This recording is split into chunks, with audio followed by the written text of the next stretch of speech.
ꯑꯍꯥꯟꯕꯃꯛꯇꯗ ꯃꯪꯈꯝ ꯄ꯭ꯔꯃꯦꯁꯣꯔꯅ ꯃꯤꯇꯩ ꯃꯌꯦꯛ ꯃꯤꯇꯩ ꯂꯣꯟꯕꯨ ꯅꯨꯡꯁꯤꯕꯤꯕ ꯈꯨꯗꯤꯡꯃꯛꯄꯨ ꯏꯀꯥꯏ ꯈꯨꯝꯅꯕ ꯎꯠꯆꯔꯤ ꯉꯁꯤ ꯅꯩꯅꯒꯗꯕ ꯑꯁꯤ ꯂꯦꯁꯟ ꯅꯝꯕꯔ 9ꯅꯤ ꯁꯕꯖꯦꯛ ꯑꯃꯁꯨꯡ ꯄ꯭ꯔꯗꯤꯀꯦꯠꯀꯤ ꯃꯇꯥꯡꯗꯅꯤ ꯃꯤꯇꯩꯂꯣꯟꯒꯤ ꯒ꯭ꯔꯥꯃꯥꯔꯒꯤ ꯃꯇꯥꯡꯗꯅꯤ ꯃꯤꯇꯩꯂꯣꯟꯒꯤ ꯒ꯭ꯔꯥꯃꯥꯔꯒꯤ ꯃꯇꯥꯡꯗ ꯁꯕꯖꯦꯛ ꯑꯃꯁꯨꯡ ꯄ꯭ꯔꯗꯤꯀꯦꯠ ꯑꯁꯤ ꯃꯤꯇꯩꯂꯣꯟꯗ ꯍꯥꯏꯔꯒ ꯊꯧꯕꯨ ꯑꯃꯁꯨꯡ ꯊꯧꯄꯥꯡ ꯍꯥꯏꯅ ꯈꯪꯅꯩ ꯑꯗꯨꯗꯤ ꯑꯩ ꯍꯧꯖꯤꯛ ꯃꯊꯪ ꯅꯩꯅꯖꯔꯛꯂꯒꯦ ꯃꯤꯇꯩ ꯌꯦꯛ ꯁꯂꯥꯏ ꯇꯔꯦꯠꯀꯤ ꯃꯆꯨ ꯇꯔꯦꯠ ꯑꯗꯨꯅꯤ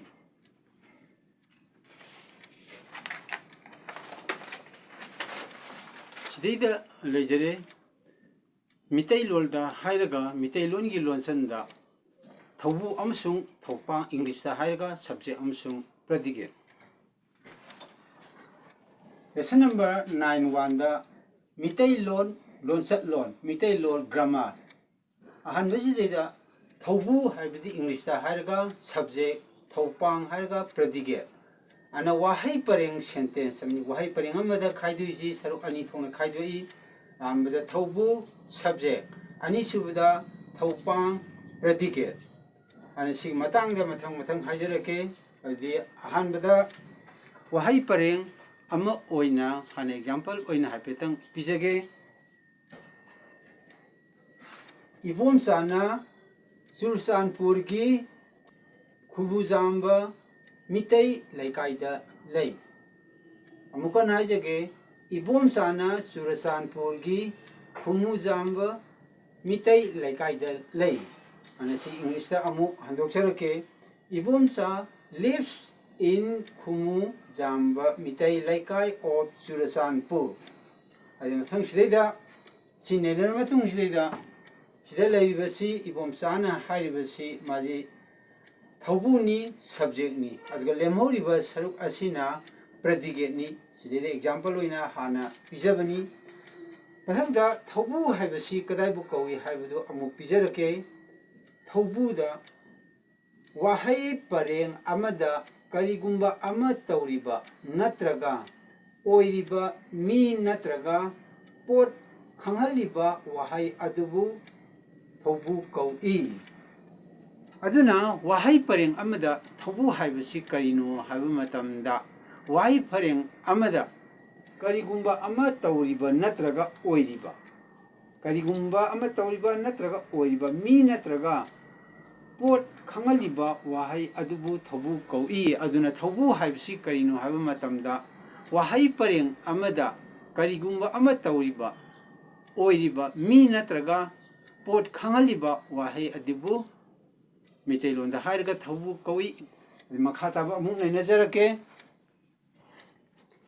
ꯊꯧꯕꯨꯁꯤ ꯁꯕꯖꯦꯛꯅꯤ ꯑꯗꯨꯗꯤ the word that denotes the person or thing about whom or which something is said is called ꯊꯧꯕꯨ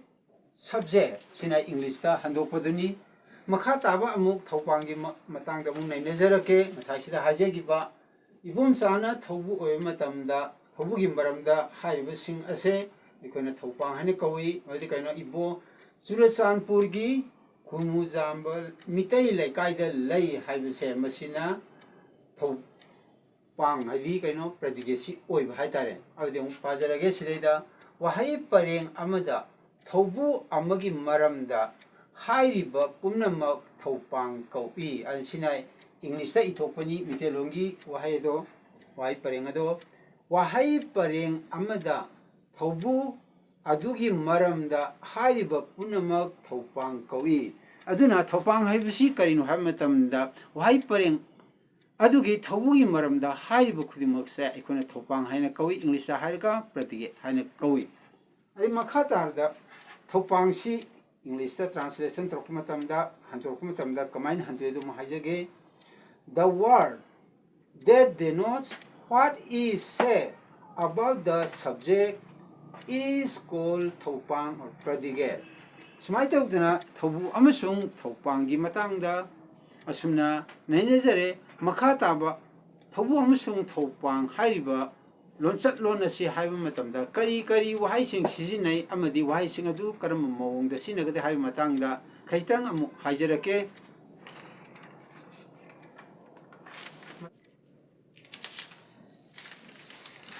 Sidida Thopangida, the word that denotes what is said about the subject is called Thopang. Predicate ko han haigre. Aduna mitai loda amo hajarake hairibasina thobu amasung Thopangi example ado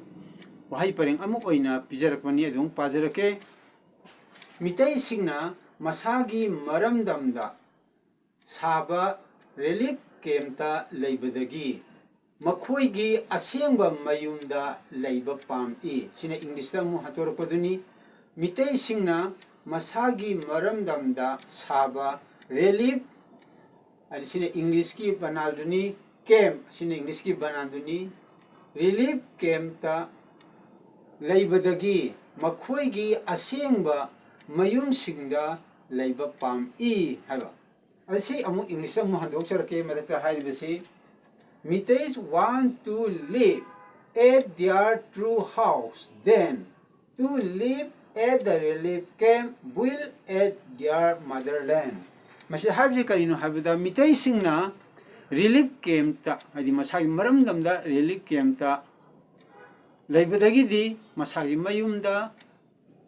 laibana hena pami haijamni ade masangda amu makhataba amu nanezarake Sidida karam ba wahai amasung mayek sing ado sinage haibagi matangdida nainazarake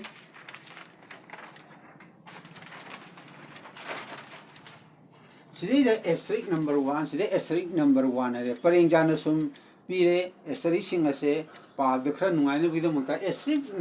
1 da sidida ngawlon sum da lumname an ngawlon sum da lumnami ji ngawlon sum lumina pabdi sumai pagadaba admasi english ta kari ga managadage hai matamda enjida makhada faina line ma horizontal line ma chingadaba masi kaino ftg kaino falling to ni arumba khangnaba haitare masangda asterisk number 2 je sigi mapada inapta lum hapije asterisk number 2 gi deida sidaida asterisk lum hapije gokta adun asterisk lum hap targa masi pabada ina lum haina pagani manaba english ki at masibu kari kowa secondary symbol haina khangnai mitelon da harga chaitap hai masanga acid number 3 gi dawa sida lei haiba khadang da oina green color oina lei jestini ko lei harje lei haisi kari manada ke have the not equal to have sigi je line aduga easy si ani punsin ga manade ba lei haibi adu kana gumna lei haibda lei hana sida na loibje masi khoi sinade hajege masanga lai sai nafsi lei ga mane sida asterisk namije not equal to li or lai si ga manade ba lai sai nafse masanga asterisk number 4 gida ibumsa haibi sida sida long to ni asangba khon khujingni sida leiriba ja sangba khol khujingni admatangda khumuzamba haji jamba haiba matamda si asangba toni aduga wahayamage aroibadi yaurba gi mathakta barama chingiba sidaida khumuzamba haiba sidaida mitei laikai of Churchandpur haire adun sidaida da sidaida mathakta phaina laije long tol ni adi asangba khojin tong haiba sai koina khangnagani adi mathangda amu asterisk number 5 sidida da asterisk number 5 sidida amada haibida dilda atapta piche sigi matangda mo hajarake dilda atapta ibji laifam matam napu haidi locative case ni an locative case oiba laifam matam napu tak oibagi dilda atapta libani masida dilda atapta libasi mathangda amo asterisk number 6 sidida lon sumda lum aman namije masig matang da muhajir ke asterisk number 6 ki deida sidida lon sum da lumma na pisi matang da muhajir ke